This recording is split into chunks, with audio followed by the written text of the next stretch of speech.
Abra sua Bíblia em Lucas, no capítulo 13. Nós vamos ler os versos 10 a 13. Lucas 13, de 10 a 13. Eu vou pensar com vocês sobre a grande virada. Certo sábado, quando Jesus ensinava numa sinagoga, apareceu uma mulher enferma por causa de um espírito impuro. Andava encurvada havia 18 anos e não conseguia se endireitar. Ao vê-la, Jesus a chamou para perto e disse: mulher, você está curada de sua doença. Então ele a tocou e no mesmo instante ela conseguiu se endireitar e começou a louvar a Deus. Amém. Gente, entra ano e sai ano, e por mais que algumas pessoas tentem evitar, é praticamente impossível a gente deixar de fazer algum balanço da vida da gente. Seja da vida pessoal, seja da vida espiritual, da vida profissional.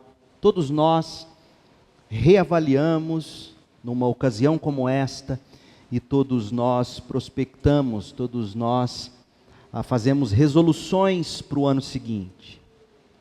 A coisa mais triste é que muitos de nós entra ano e sai ano e descobrem que pouca coisa mudou.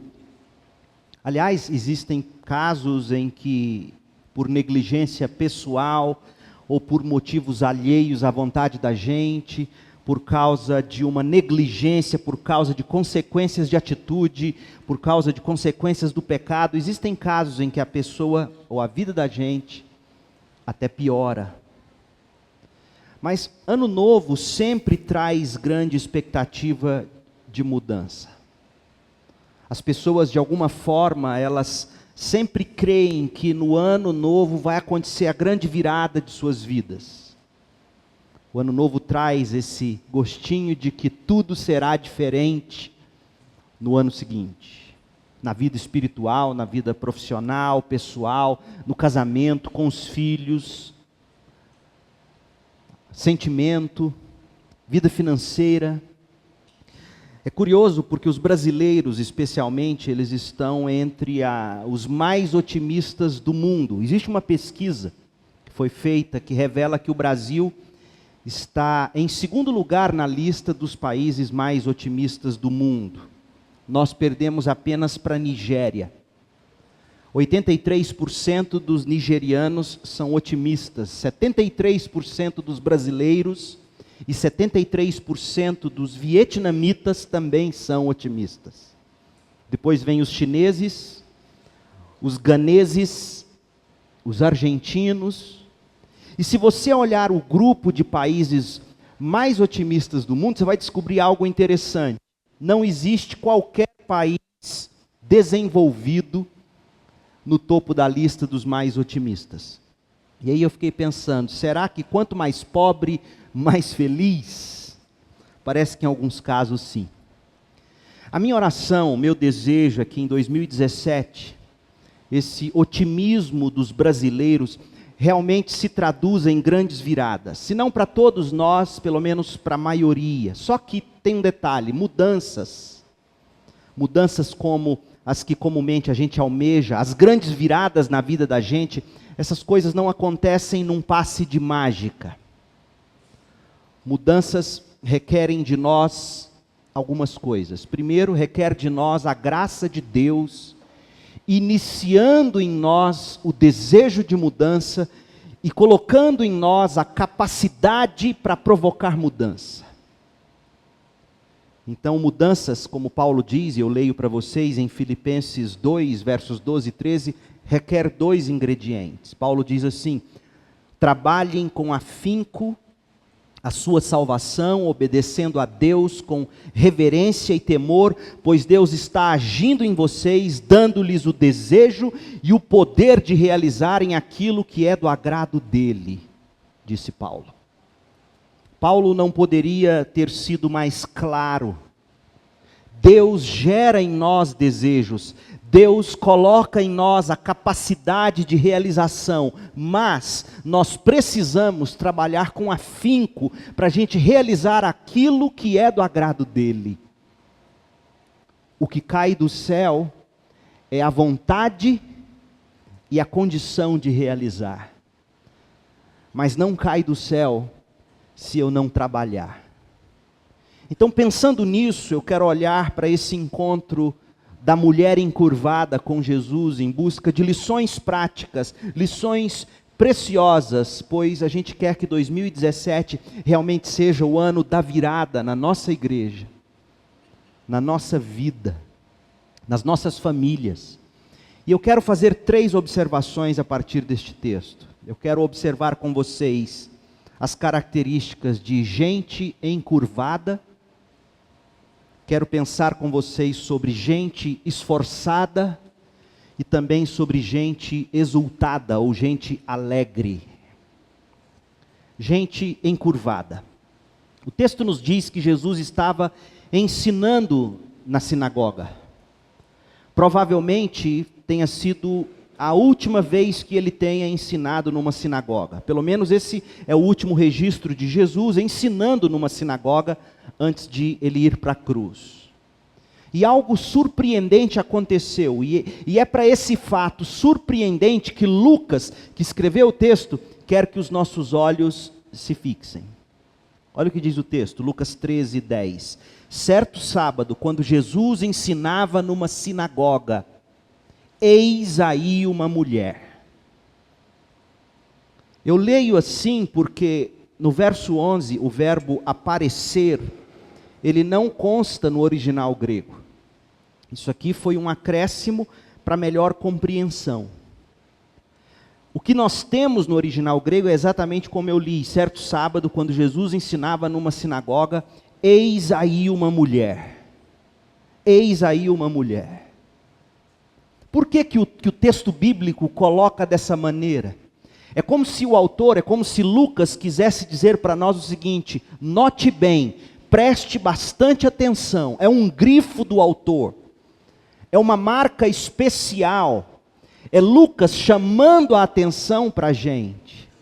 Jesus ensinava e eis aí uma mulher.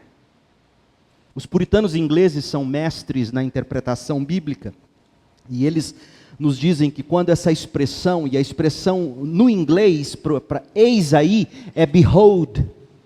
Então, eles é que chamam a nossa atenção dizendo, quando aparece um eis que, ou eis aí, eles estão dizendo, preste atenção no que vai acontecer. O que Lucas quer que a gente perceba sobre a circunstância e sobre a condição dessa mulher encurvada? A primeira coisa, Lucas quer que a gente perceba que ela estava sob a influência de um demônio. O texto é claro, apareceu uma mulher enferma por causa de um espírito impuro. Um espírito de enfermidade. Essa mulher não estava possessa porque ela conseguia ir, ela conseguia vir, ela conseguia controlar os seus atos, mas essa mulher, não menos trágico do que se estivesse possessa, essa mulher vivia sob a dolorosa influência de um espírito que lhe causava enfermidade. E esse espírito drenava dela todas as forças. Segunda coisa que Lucas quer que a gente observe é que essa mulher sofria havia 18 anos. Verso 11, andava encurvada havia 18 anos. 18 anos de sofrimento, não são 18 minutos, não são 18 dias, não são 18 meses, são 18 anos de dor.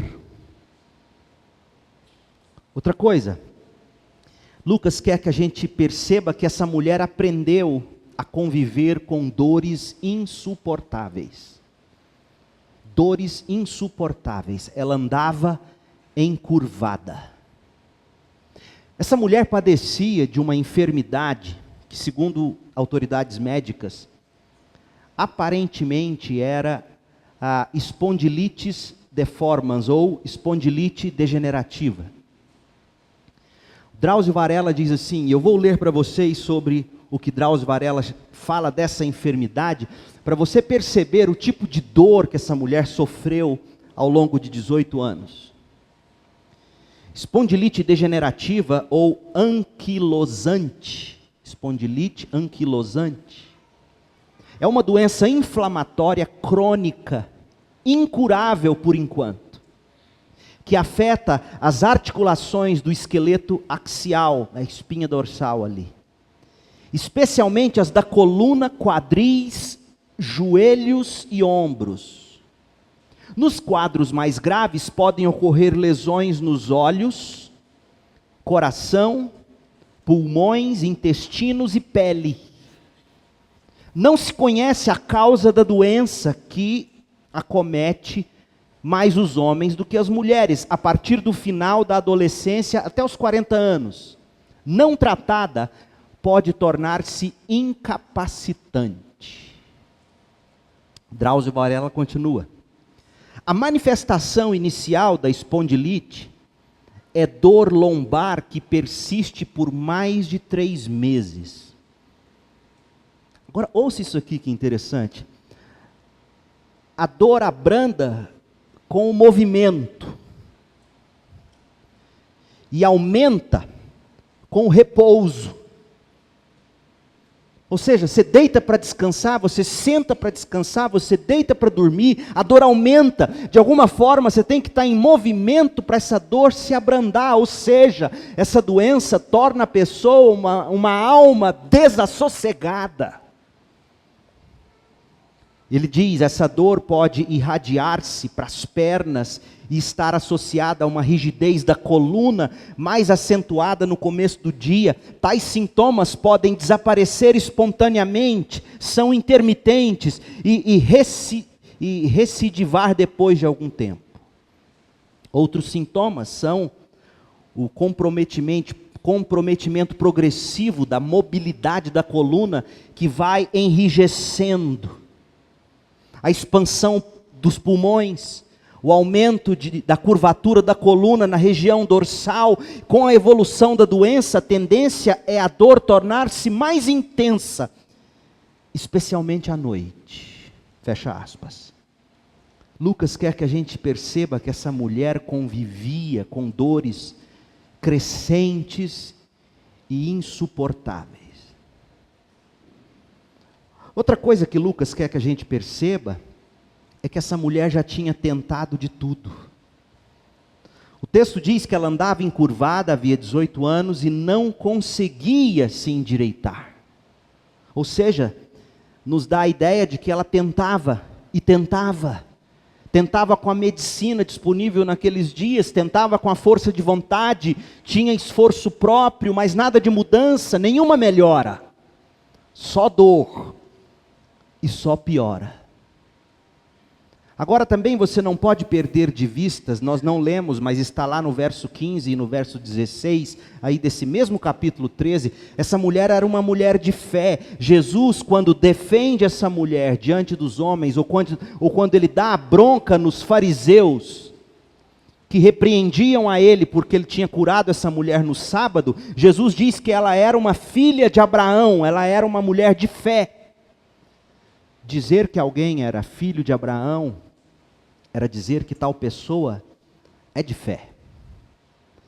Sabe o que Lucas está dizendo para nós quando ele narra isso? Ele está dizendo que até mesmo pessoas de fé podem passar por longos períodos de dores. Períodos de dores e dores intensas, insuportáveis e crescentes, também acontecem com pessoas de fé.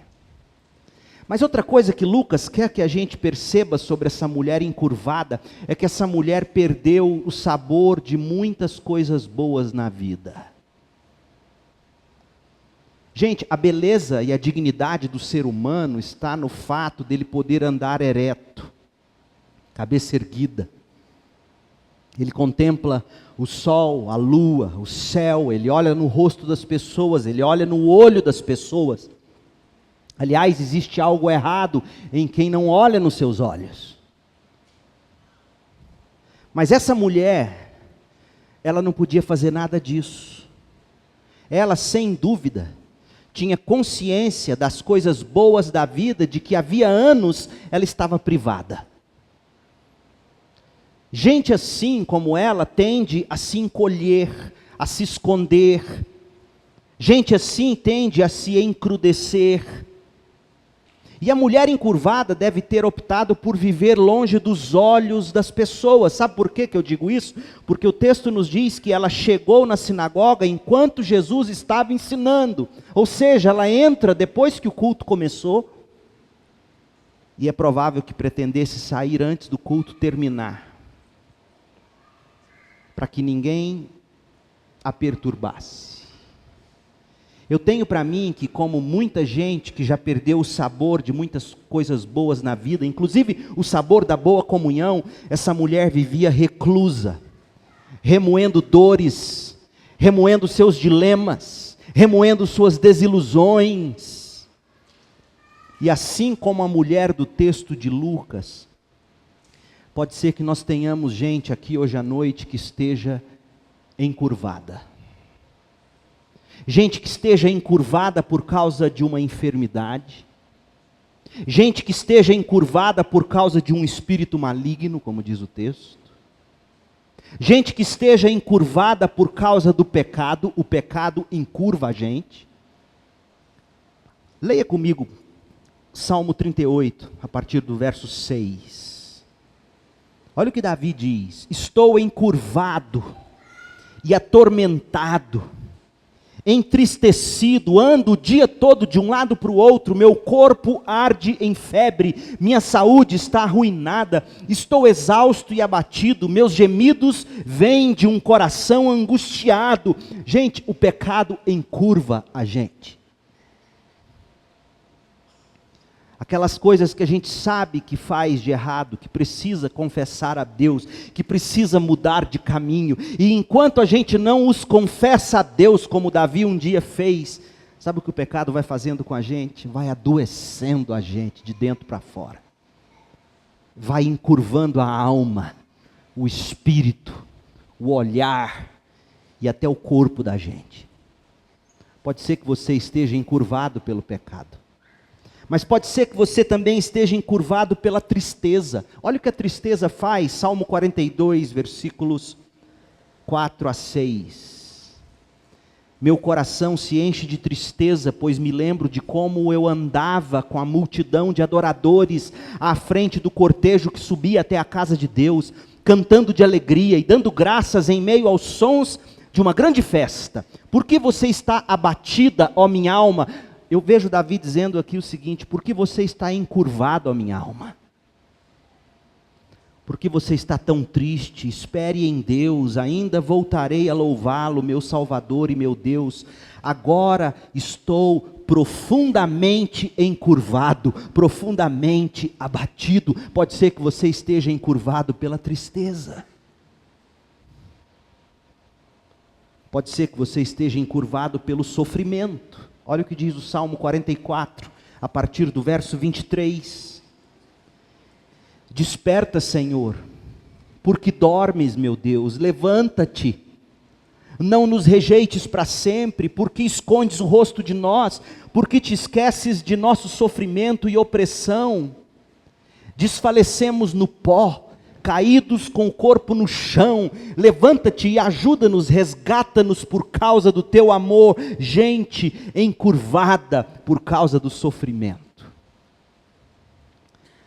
Seja a pessoa encurvada por causa de uma enfermidade, ou de uma opressão maligna, ou pecado, ou tristeza, ou sofrimento qualquer, o fato é que gente encurvada não olha para o céu.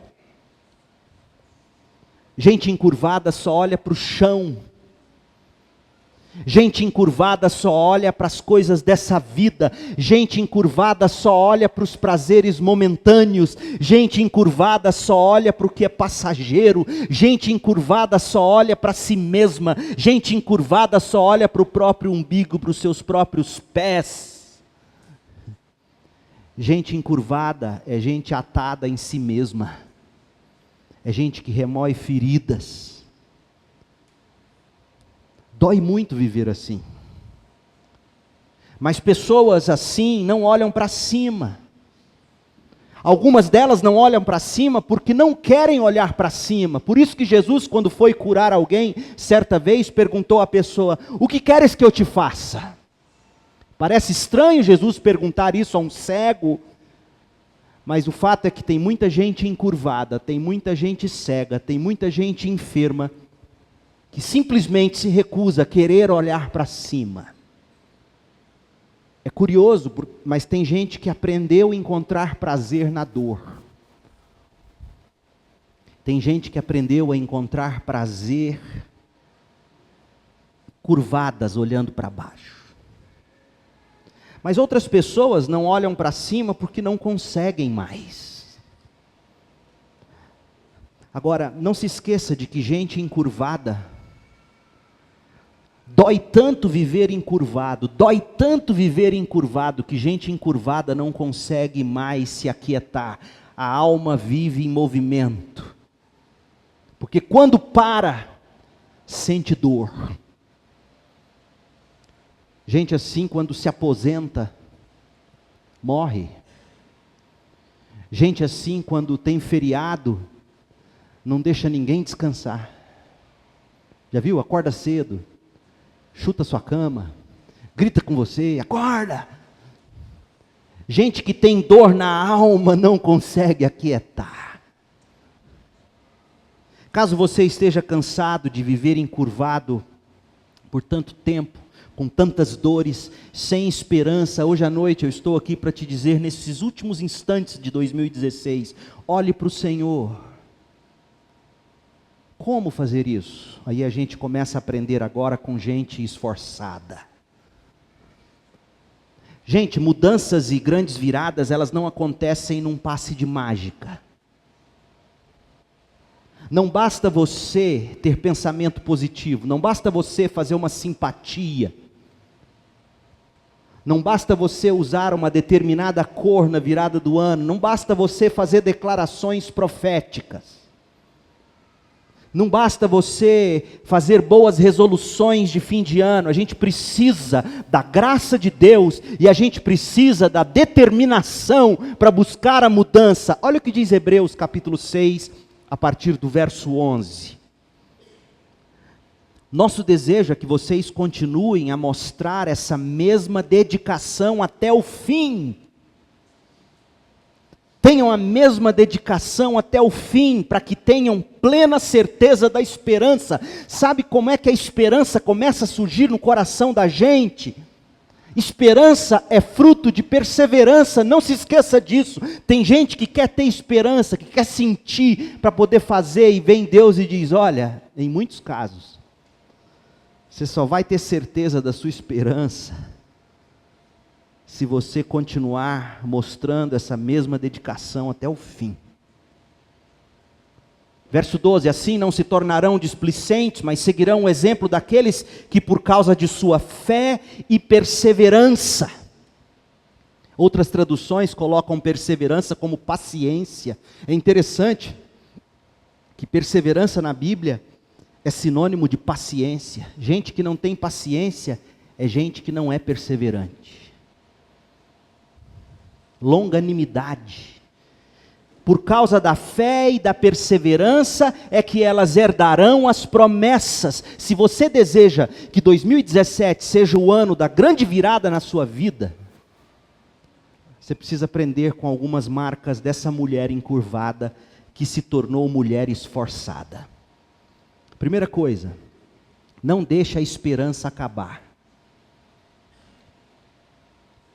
O texto em Lucas 13 diz para nós no verso 11 que essa mulher não conseguia se endireitar. Por que ela não conseguia? Só não consegue quem tenta. Porque se ela não tentasse,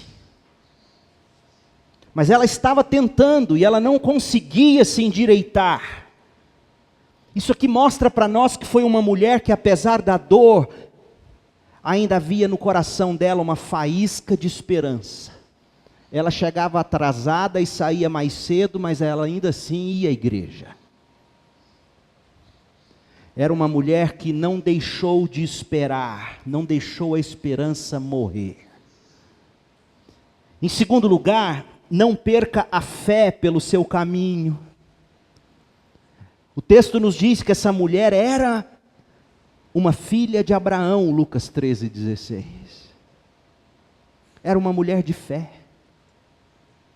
As pessoas que são acometidas de sofrimento e que vão deixando a esperança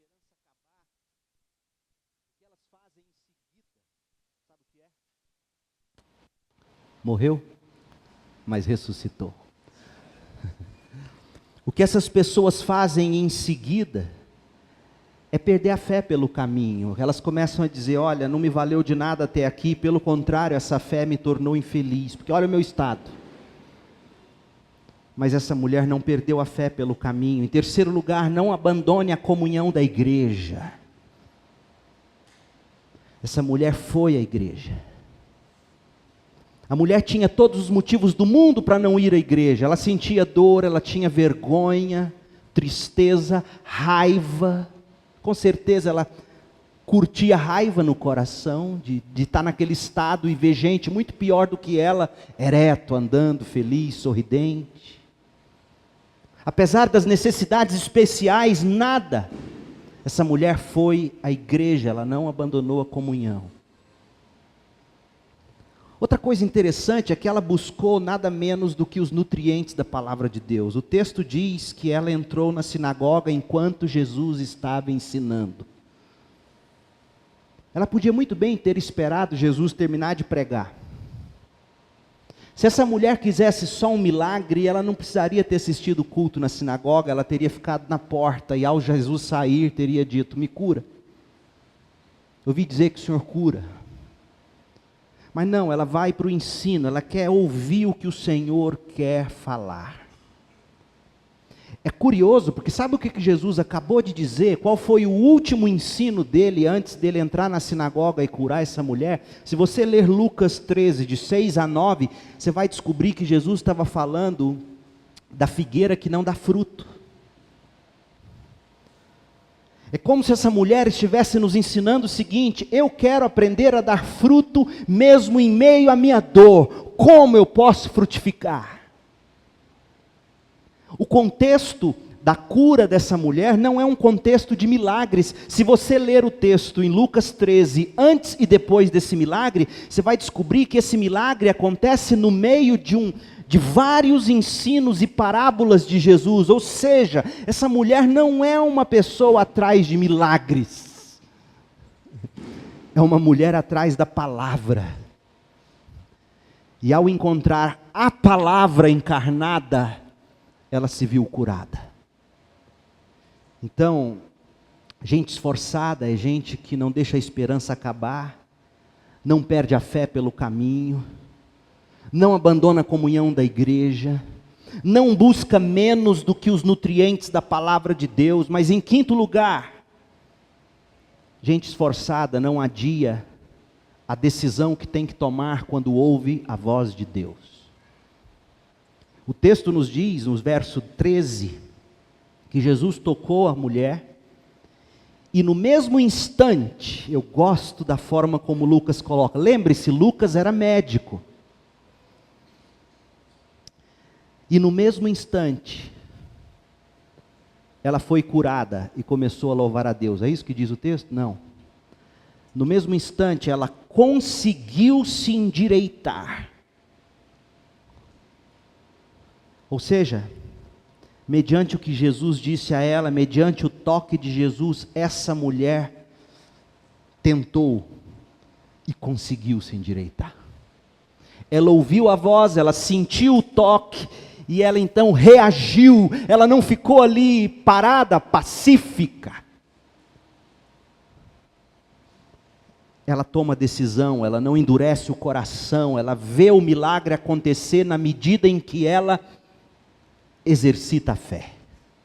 Da mesma forma como aqueles mordomos de João capítulo 2, quando nos fala da água transformada em vinho, na medida em que eles vão levando as talhas cheias d'água, é que eles vão notando que a água vai virando vinho. Por quê? Porque quando Jesus fala, eles obedecem.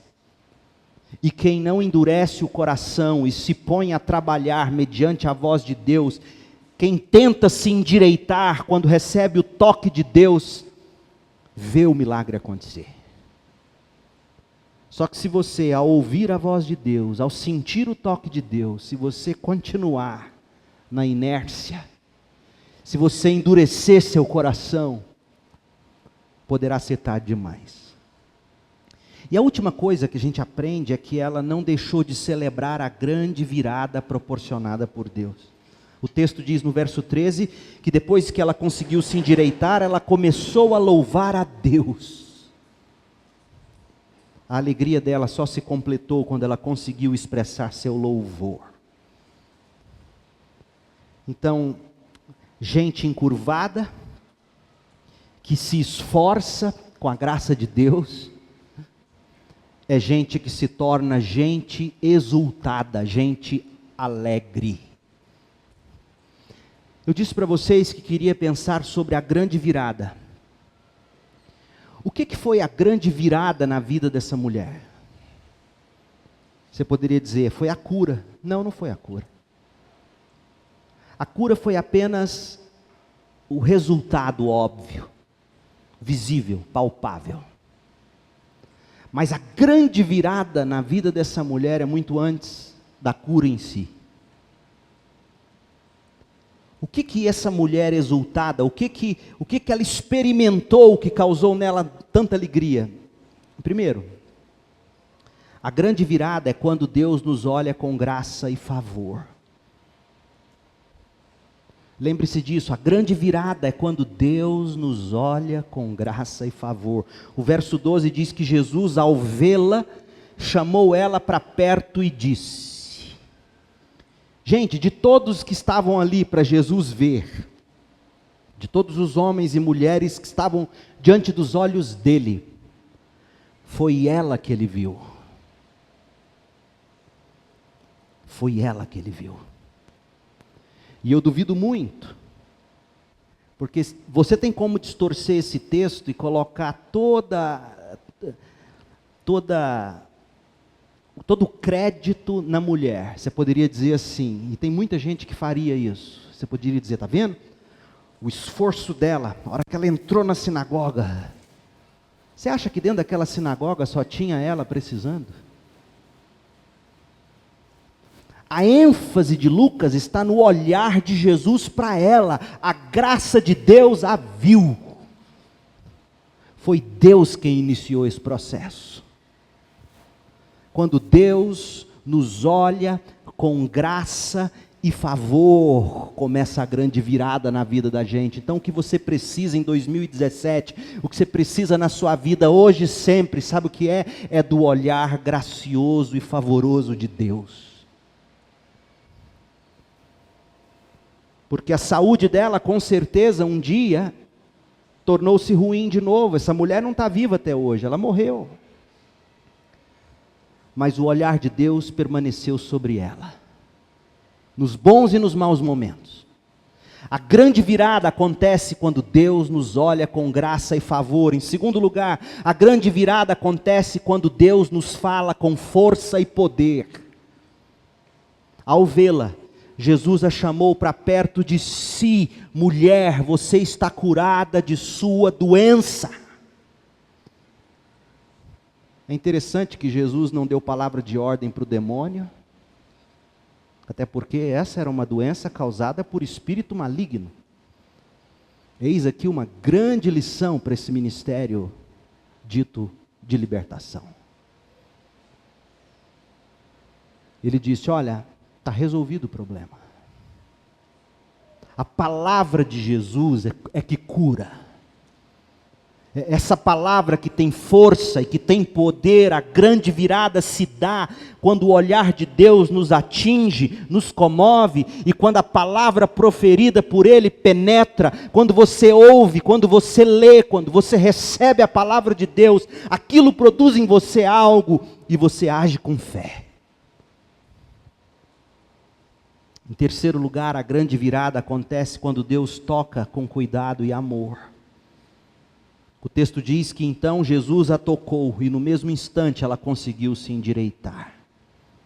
O toque do Senhor trouxe ela para perto dele. O toque do Senhor uniu a vida dela à vida dele. O toque do Senhor transformou a vida dela. O toque do Senhor nos une a Cristo. E se Deus não nos unir a Cristo, nós não seremos transformados. Não haverá grande virada na vida da gente. Eu aconselhei certa vez um jovem que visitei no hospital, quase morrendo com AIDS. Quase morrendo. Horrível com AIDS. Tremia, gemia, gritava de medo. Orei com ele, falei da graça de Jesus. Ele foi se reerguendo, saiu daquela circunstância.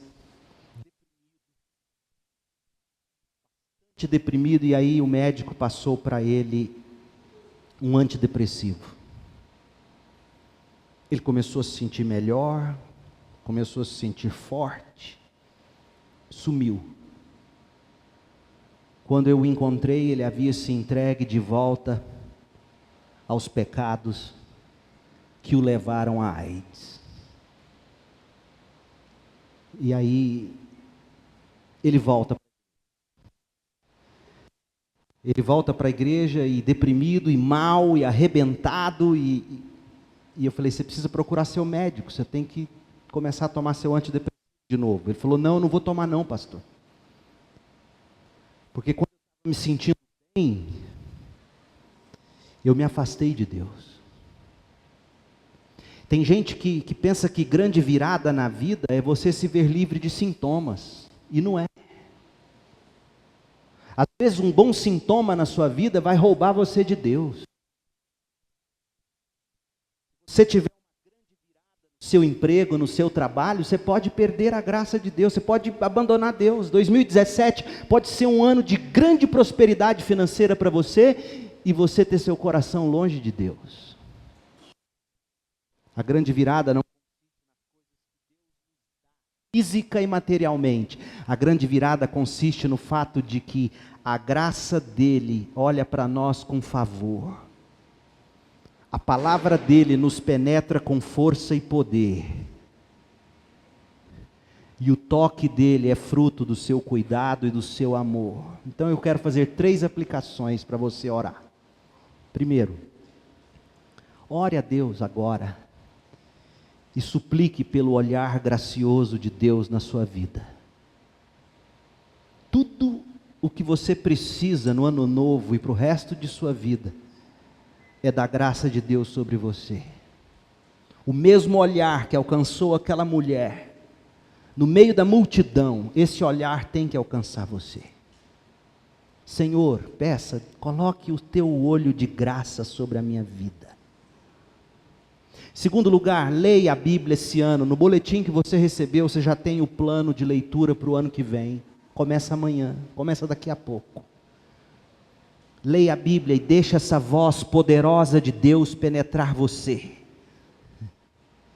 E em terceiro e último lugar, viva em comunhão na igreja, integre-se à igreja, integre-se ao corpo de Cristo.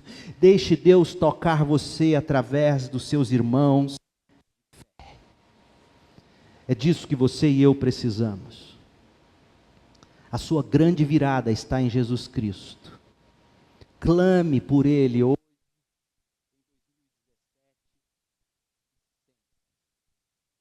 Deus abençoe você com graça, misericórdia